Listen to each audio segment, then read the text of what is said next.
Hello dear student, welcome to my channel. Okay તો guys, પાછળના વિડીયોમાં આપણે 1 થી 20 એમસીક્યુનું સોલ્યુશન કર્યું હતું પાર્ટ 1 અને પાર્ટ 2 માં. હવે આ વિડીયોમાં આપણે 21માં એમસીક્યુથી શરૂઆત કરીશું. જો તમે બંને વિડીયો નથી જોયા તો નીચે ડિસ્ક્રિપ્શન બોક્સમાં લિંક આપેલી છે, તો પહેલા એ જોઈ આવો અને પછી અહીંયાથી શરૂઆત કરજો. તો દેખો, આ એમસીક્યુમાં આપણને શું આપ્યું છે કે વિધેય fx બરાબર 1 - x + x² upon 1 + x + x² for all x belongs to r એની ન્યૂનતમ કિંમત આપણને શોધવાની કહેલી છે.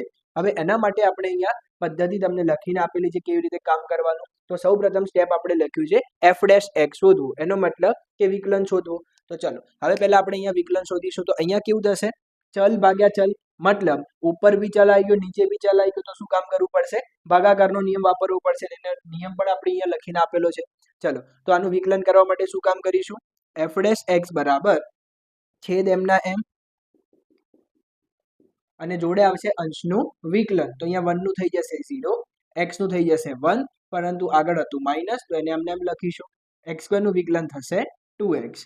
પછી આવશે વચ્ચે કમ્પલસરી માઇનસ. હવે શું કામ કરીશું? તો હવે અંશ એમને એમ રાખીશું અને છેદનું વિકલન કરીશું. તો છેદનું વિકલન કરશો તો શું થશે? 1 + 2x અને નીચે આવશે છેદનો વર્ગ. હવે દેખો, આ જે પદ આવ્યું એને આપણે કોઈ લખવાની જરૂર નથી, પણ આપણે ખાલી સરળતા માટે લખી રાખીએ, કારણ કે આમાં આ પદ તો કોઈ દિવસ 0 થવાનું નથી. આપણે મેઇન કામ અહીંયા ઉપરથી લેવાનું થશે. ચાલો તો એના માટે શું કરીશું? આ બ્રેકેટ ઓપન કરો, -1 સાથે મલ્ટીપ્લાય કરીને. તો -1 સાથે બધું મલ્ટીપ્લાય થઈ જશે, તો શું થશે? -1 - x - x². હવે 2x સાથે મલ્ટીપ્લાય કરો તો 2x + 2x² + 2x³ હવે અહીંયા મલ્ટીપ્લાય કરો તો 1 સાથે આ મલ્ટીપ્લાય થશે તો 1 + 2x અને બંનેને લાગી જશે માઇનસ, તો -1 - 2x. હવે -x સાથે મલ્ટીપ્લાય કરીશું તો શું થશે? +x + 2x² અને x² સાથે મલ્ટીપ્લાય કરશો તો -x² - 2x³ અને નીચે થશે 1 + x + x² ની 2 ઘાત. હવે દેખો, જે સામાન્ય દેખાતા હોય નીકાળી દઈશું આપણે. અહીંયા 2x³ માંથી 2x³ જશે. ચલો અહીંયા -x² - x² એટલે 2 વખત x² થયા અને આ પણ +2x² એટલે એ પણ નીકળી જશે. અહીંયાથી +2x - 2x પણ નીકળી જશે. અહીંયાથી હવે દેખો -x + x એ પણ નીકળી જશે. તો હવે અહીંયા શું બચ્યું? -1 - 1 એટલે કે -2 અને આ 2x². તો 2x² - 2 upon 1 + x + x² ની પાવર 2. તો આ થઈ ગયું આપણું f'(x). હવે આપણે f'(x) ને બીજા સ્ટેપ મુજબ 0 સાથે કમ્પેર કરીશું. તો આ તો છેદ કહેવાય, છેદ કોઈ દિવસ 0 નહીં થાય, તો કમ્પેરિઝન કોની કરીશું? અંશની. તો 2x² - 2 બરાબર 0 લેતા, તો x ની વેલ્યુ અહીંયાથી જો સાદુરૂપ આપશો તો કેટલી મળશે? +or-1. હવે આ કિંમત આપણે આપણા વિધેયમાં મૂકીને ચેક કરીશું. તો ચાલો સૌપ્રથમ આપણે x ની કિંમત લઈ લઈએ 1. તો એ વિધેયમાં મૂકો તો શું થશે? f(1) = 1 - 1 + 1² અને નીચે 1 + 1 + 1². તો આ સાદુરૂપ આપો તો 1 માંથી 1 ગયા, તો 1² બોલે તો 1 અને નીચે થઈ ગયા 3. ચાલો એવી રીતે x ની વેલ્યુ હતી -1, તો એ -1 પણ આપણે અંદર મૂકીને ચેક કરો તો શું થશે? f(-1) = 1 માઇનસ અને આ પણ માઇનસ એટલે થઈ જશે +1, પછી +x². અહીંયા માઇનસ હતો તો માઇનસનો સ્ક્વેર પણ પ્લસ થશે એટલે 1. ચાલો નીચે મૂકશો તો 1 - 1 + 1, તો 1 1 કેન્સલ થઈ જશે, તો ઉપર શું બન્યું? 3. તો આ બંનેમાંથી ન્યૂનતમ કિંમત કઈ દેખાશે આપણને? 1/3. So correct option is C. Okay, તો નેક્સ્ટ એમસીક્યુ આપણને આપ્યો છે એક સમબાજુ ત્રિકોણની પ્રત્યેક બાજુ વધવાનો દર 8 સેન્ટીમીટર પ્રતિ કલાક છે. તેની બાજુની લંબાઈ 2 સેન્ટીમીટર હોય ત્યારે ક્ષેત્રફળ વધવાનો દર બરાબર ખાલી જગ્યા સેન્ટીમીટર સ્ક્વેર પર કલાક થશે. ચાલો તો આવા ક્વેશ્ચન માટે તમારે શું કરવાનું? તો સૌ પહેલા તો સમબાજુ ત્રિકોણનું તમને ક્ષેત્રફળ આવડવું જોઈએ. તો સમબાજુ ત્રિકોણનું ક્ષેત્રફળ A બરાબર √3/4 ગુણ્યા લંબાઈનો વર્ગ. તો અહીં આપણે ઓબ્ઝર્વેશન ક્યાં કરીશું કે ભાઈ ક્ષેત્રફળ કોની ઉપર આધાર રાખશે? લંબાઈ ઉપર. પણ એને વધવાનો દર કોની સાપેક્ષે માંગ્યો? સમયની સાપેક્ષે. તો મતલબ આપણે શું શોધવાનું કીધું એને? dA/dt. પણ એ તો કોના ઉપર આધાર રાખતું હતું? L ઉપર. તો પહેલા આપણે શું કરવું પડશે? ક્ષેત્રફળનું વિકલન લંબાઈની સાપેક્ષે અને લંબાઈનું વિકલન સમયની સાપેક્ષે. ચાલો તો હવે dA/dL કરો તો √3/4 કોન્સ્ટન્ટ ક્વોન્ટિટી એમને એમ રહેશે અને L² નું વિકલન કેટલું થઈ જશે?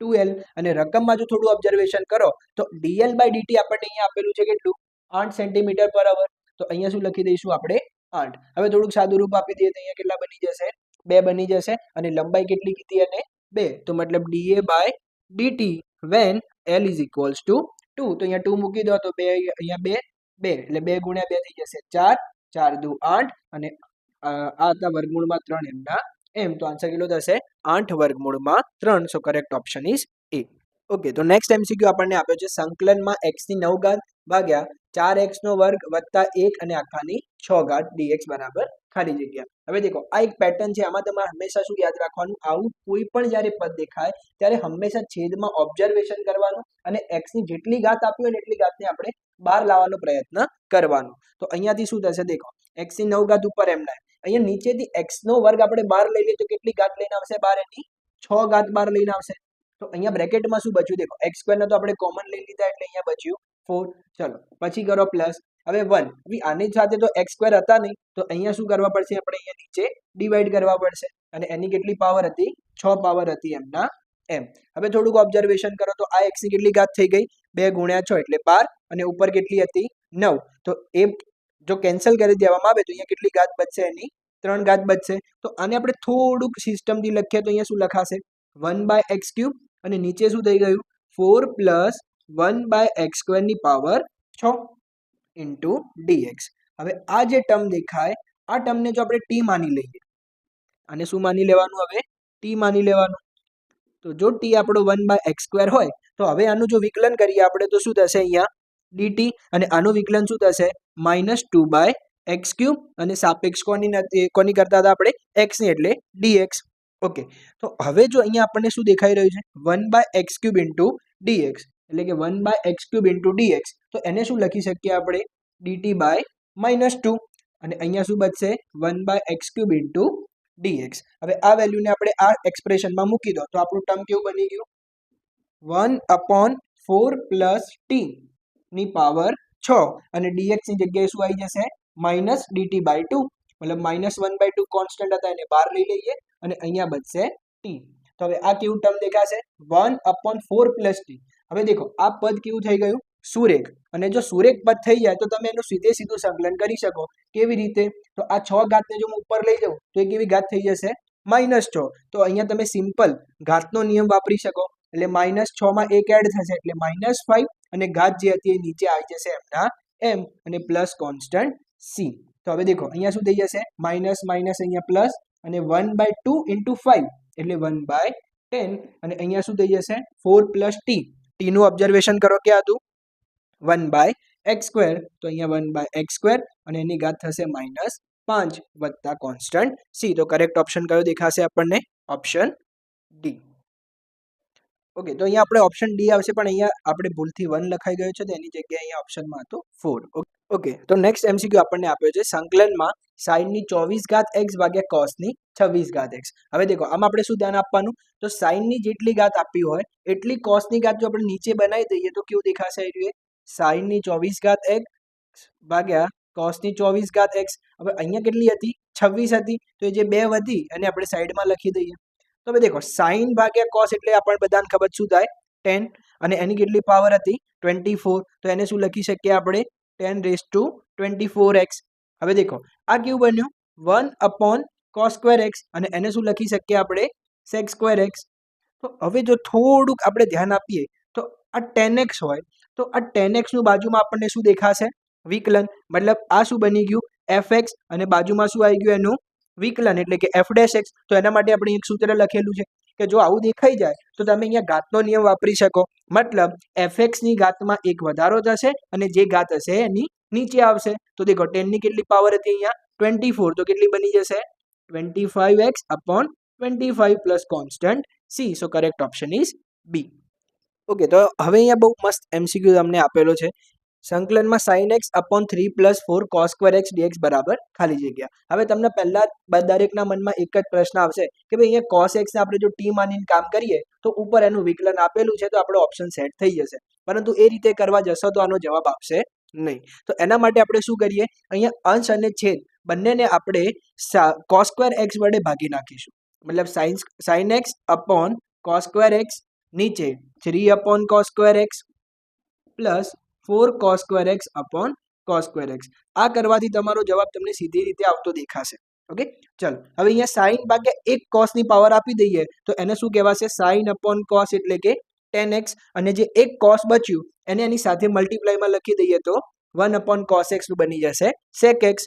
અહીંયા 3/cos² x નું શું બનાવી દઈએ આપણે? 3sec² x, અને અહીંયાથી cos² x કેન્સલ થઈ જશે તો અહીંયા શું બચશે? 4 dx. હવે જો આપણે વિકલન જાણીએ છીએ એ મુજબ કે જો હું sec x અહીંયા કંઈક માની લઉં, સપોઝ t, તો sec x નું વિકલન શું થતું હતું? tan x sec x. તો એ આપણને ઉપર સેટ થતું દેખાશે. તો અહીંયા આપણી એઝમ્પશન શું હશે? t ની એઝમ્પશન હશે sec x. તો ધારો કે t બરાબર sec x, તો અહીંયાથી dt આપણને શું મળશે? sec x tan x dx. મતલબ આટલું ટર્મ નીકળી જઈને ઉપર શું બનાવી દેશે? dt, અને નીચે શું બની જશે? 3t² plus 4. તો હવે આપણે એક ફોર્મ્યુલા જાણીએ છીએ મુજબ કે જો 1/x² પ્લસ a² દેખાઈ જાય સંકલનમાં, તો એનું સંકલન શું જાણતા હતા આપણે? 1/a tan inverse x/a plus c. તો હવે આ ફોર્મ્યુલાનો જો આપણે ઉપયોગ કરવો હોય તો આને પહેલા વર્ગના ફોર્મેટમાં લઈ જવું પડશે. મતલબ અહીંયા 3 તો કોઈનો વર્ગ નથી થતો, તો એને શું કરીશું આપણે? √3 * t નો હોલ સ્ક્વેર બનાવીશું, પ્લસ 4 ને લખી શકાય 2 ઓકે, તો હવે આ ફોર્મ્યુલા તૈયાર થઈ ગયો 1/x² પ્લસ a² વાળો. તો અહીંયા શું આવશે ફોર્મ્યુલા? 1/a. એની જગ્યાએ કેટલા લખ્યા આપણે અહીંયા? 2. અને પછી શું આવશે? tan inverse x/a. પરંતુ x ની જગ્યાએ શું આપ્યું એને? √3t. જો હવે અહીંયા x હોત તો આપણું કામ થઈ ગયું હતું, પણ અહીંયા x ની સાથે શું મલ્ટીપ્લાય થયો? √3 જેવું મલ્ટીપ્લાય થયું. મતલબ એકલો t નથી આવ્યો, અહીંયા શું આવ્યો સાથે? √3. તો અહીંયા √3 ને પણ શું કરવું પડશે? ડિવાઈડ કરવો પડશે, અને નીચે આવશે 2 પ્લસ કોન્સ્ટન્ટ c. હવે જો t ની એઝમ્પશન શું હતી આપણી? sec x. તો હવે દેખો એવો કયો ઓપ્શન દેખાશે આપણને અહીંયા? Option c. So correct option is c. Okay, તો હવે નેક્સ્ટ એમસીક્યુ આપણને આપ્યો છે સંકલનમાં e⁻x 1 + x upon cos² of e⁻x x. હવે દેખો પહેલું ઓબ્ઝર્વેશન કે cos² ની સાથે આપણે x હોય તો એનું કંઈક સંકલનમાં કામ કરી શકીએ. તો એના સિવાય આપણને શું આપ્યું છે ને? x * e⁻x. તો બસ એને જ આપણે કંઈક માનીને કામ કરીએ તો આપણને એક વિઝન ક્લિયર થઈ જશે. તો આને આપણે કંઈક માની લઈએ, ધારો કે t. જો t બરાબર e⁻x x વાપરી દઈએ તો હવે આપણે એનું વિકલન કરવું પડશે. તો વિકલન કરવામાં જાઓ તમે તો અહીંયા શું થશે? t નું dt થઈ જશે, અને અહીંયા વાપરવો પડશે ગુણાકારનો નિયમ. મતલબ દેખો પહેલું પદ એમના એમ. હવે x નું x ની સાપેક્ષે વિકલન એટલે કેટલું બની જશે? 1 પ્લસ x એમના એમ બીજા પદનું વિકલન. હવે e⁻x નું વિકલન શું થશે? e⁻x. તો હવે દેખો આમાંથી e⁻x ને જો આપણે બહાર લઈ લઈએ તો બ્રેકેટમાં શું બચશે? અહીંયા 1 પ્લસ x, અને અહીંયા સાથે લખી દઈશું આપણે, અહીંયા બી લખી દઈશું dx. ઓકે, તો હવે જો આપણે પ્રોબ્લેમમાં e⁻x 1 + x એ તમને કમ્પ્લીટ અહીંયા સજાઈને આપી દીધેલા છે. ઓકે, તો એની જગ્યાએ આપણે શું લખી શકીશું? dt. તો હવે દેખો પ્રોબ્લેમ કેવો બની ગયો? dt upon cos², અને આપણે એઝ્યુમ કર્યું હતું t. તો હવે દેખો 1/cos² t ને શું કહી શકાય? sec² t, અને sec² નું સંકલન શું થઈ જશે? tan t પ્લસ c, અને t ની એઝમ્પશન શું હતી આપણી? e⁻x x. તો અહીંયા ઓપ્શન આપણને કયો દેખાશે? Option b. ઓકે, તો હવે નેક્સ્ટ એમસીક્યુ આપણને આપ્યો છે f એ સંવૃત અંતરાલ -a થી a પર સતત અને યુગ્મ વિધેય હોય. અહીંયા બહુ ઇમ્પોર્ટન્ટ વર્ડ યુઝ કર્યો એમને. તો -a થી fx dx બરાબર 2026 હોય તો -a થી 0 fx dx બરાબર ખાલી જગ્યા. હવે દેખો પહેલું ઓબ્ઝર્વેશન આપણે અહીંયા કરીશું. -a to a fx dx આપેલું હોય તો એને આપણે શું લખી શકીએ? દેખો અહીંયા ક્રિટિકલ પોઈન્ટ આપ્યું છે આપણને 0. તો આપણા પાસે એક પ્રોપર્ટી છે એ મુજબ અહીંયા આપણે શું લખી શકીએ? -a to 0 fx dx plus અહીંયા જ્યાંથી શરૂઆત કરો 0 થી, અને ક્યાં સુધી હતી લિમિટ આપણી? a સુધી. તો 0 to a fx dx. મતલબ તમે લિમિટને બ્રેકડાઉન કરી શકો. હવે દેખો એક વર્ડ અહીંયા કયો યુઝ કર્યો તો? યુગ્મ. મતલબ યુગ્મ વિધેય ક્યારે હોય? જ્યારે આ બંને સંકલન સમાન થાય. મતલબ -a to 0 fx dx is same with 0 to a fx dx. હવે દેખો આપણને એને શું શોધવાનું કીધું? -a to 0. તો આપણે આની જગ્યાએ આ વસ્તુ વાપરી શકીએ, અને આનો જવાબ કેટલો આપ્યો હતો એને? 2026 આપ્યો હતો. તો એના બરાબરમાં શું થશે? હવે દેખો અહીંયા -a to 0 અને આ બી શું થઈ જશે -a20 મતલબ કેટલી વખત બની ગયા 2 વખત -a20 fx dx. હવે દેખો આ બે અહીંયા ગુણાકારમાં આ બાજુ જશે તો ભાગાકારમાં અને 2026 ને તમે 2 વડે ભાગશો તો આન્સર કયો બનશે 1013. So correct option is A. Okay, તો હવે નેક્સ્ટ એમસીક્યુ આપણને આપ્યો છે સંકલનમાં 0 to π/2 log of 4 + 3 sin x upon 4 + 3 cos x dx બરાબર ખાલી જગ્યા. તો હવે દેખો આ ક્વેશ્ચન સોલ્વ કરવા માટે આપણે યુઝ કરીશું કિંગ્સ પ્રોપર્ટી. મતલબ કે જો તમને limit a to b fx dx આપેલું હોય તો તમે લિમિટ એમને રાખીને x ની જગ્યાએ તમે શું લખી શકશો a + b - x into dx. તો હવે જો આપણે ઇન્ટિગ્રેશનને i નામ આપી દઈએ તો લિમિટ હતી આપણી 0 to π/2. હવે જો આ લિમિટ આપણે અંદર x ની જગ્યાએ આપી દઈએ π/2 + 0 - x તો એ શું બનશે sin π/2 - x બનાવશે અને નીચે શું બનાવશે 4 + 3 cos π/2 - x into dx. હવે π/2 એ શું થઈ જશે વિધેય બદલાઈ જશે મતલબ એનો કોટિકોણ આવી જશે તો sin નો કોટિકોણ કોણ બનાવી દેશે cos અને cos નો કોટિકોણ શું બની જશે sin. તો આ શું બની ગયું 4 + 3 cos x અને નીચે બની જશે 4 + 3 sin x into dx. હવે જો આને આપણે ઇક્વેશન 1 કહી દઈએ અને આને આપણે ઇક્વેશન 2 કહી દઈએ, આને પણ જો આપણે i થી ઇવેલ્યુએટ કરી નાખીએ તો આ બંને ઇક્વેશનનો જો સમ કરવામાં આવે તો દેખો ડાબી સાઈડનો સમ શું થશે 2i અને જમણી સાઈડમાં શું થશે દેખો લિમિટ બંનેની સેમ. હવે log બંને અલગ થશે તો આને માની લઈએ log x અને આને માની લઈએ log y. તો જો બંનેનો સરવાળો કરવામાં આવશે તો log ની અંદર એ બંનેનો બની જશે ગુણાકાર. મતલબ સંકલનમાં 0 to π/2 એમના એમ log of 4 + 3 sin x upon 4 + 3 cos x અને નીચે આ ગુણાકારમાં આવી જશે 4 + 3 cos x અને નીચે આવશે 4 + 3 sin x. હવે અહીંયા જો તમે થોડુંક ધ્યાનથી જોશો તો આ 4 + 3 sin x થી 4 + 3 sin x cancel, 4 + 3 cos x થી 4 + 3 cos x કેન્સલ. તો અહીંયા શું બચ્યું અંદર 1 અને log 1 જે પ્રમાણે તમે જાણો છો એની વેલ્યુ કેટલી થઈ જશે 0. તો આ ટોટલ આન્સર કેટલો થઈ ગયો 0. સો 2i = 0. તો i = 0. So correct option is C. Okay, તો હવે નેક્સ્ટ એમસીક્યુ આપણને આપ્યો છે સંકલનમાં dx upon e⁻x + e⁻− x dx બરાબર ખાલી જગ્યા. તો હવે દેખો અહીંયાથી આપણે શરૂઆત કરીએ 1 upon e⁻x. હવે દેખો e⁻x ને તમે શું લખી શકશો 1 upon e⁻x dx. હવે જો આને અહીંયા મલ્ટીપ્લાય કરી નાખો તો શું થશે e⁻x and its whole square +1 અને નીચે આવશે e⁻x. તો e⁻x શું બન્યો છેદનો પણ છેદ તો તમે એને ક્યાં લઈ જઈ શકો અંશમાં લઈ જઈ શકો ઇન્ટુ dx. હવે જો આને આપણે t માની લઈએ t = e⁻x. હવે જો બંને બાજુ એનું વિકલન કરો તો શું થશે dt = e⁻x dx. તો એવું જ આપણને અહીંયા ઉપર દેખાશે. તો આ સંકલન કેવું બની જશે આપણું સંકલનમાં આટલું નીકળી જઈને આવી જશે dt નીચે થઈ જશે t² + 1. હવે દેખો આ સંકલન કોના જેવું દેખાય સંકલનમાં 1/x² + a² dx જેવું અને એનો આન્સર શું બનતો હતો 1/a tan inverse x/a + c. તો હવે એ જો ફોર્મ્યુલા આપણે અહીંયા એપ્લાય કરીએ તો આનું સંકલન શું બની જશે tan inverse t + c અને t ની એઝમ્પશન શું હતી આપણી e⁻x. તો correct option is A tan inverse e⁻x. Okay, તો હવે નેક્સ્ટ એમસીક્યુ આપણને આપ્યો છે સંકલનમાં x + 1 * e⁻x dx બરાબર ખાલી જગ્યા + c. હવે દેખો મોટા ભાગના સ્ટુડન્ટ અહીંયા શું વાપરવા જશે ઇન્ટિગ્રેશન બાય પાર્ટ્સ એટલે કે ખંડશઃ સંકલન. પણ એવું કોઈ કરવાની જરૂર નથી. જો આપણે આને રીડિફાઇન કરીને લખીએ તો આ ફંક્શન કેવું દેખાશે e⁻x * x + 1 dx. હવે આપણી પાસે જો e⁻x હોય એના માટે એક ફોર્મ્યુલા છે e⁻x * fx + f'(x) બની જાય તો એનો આન્સર તમે ડાયરેક્ટ શું લખી શકશો e⁻x fx + c.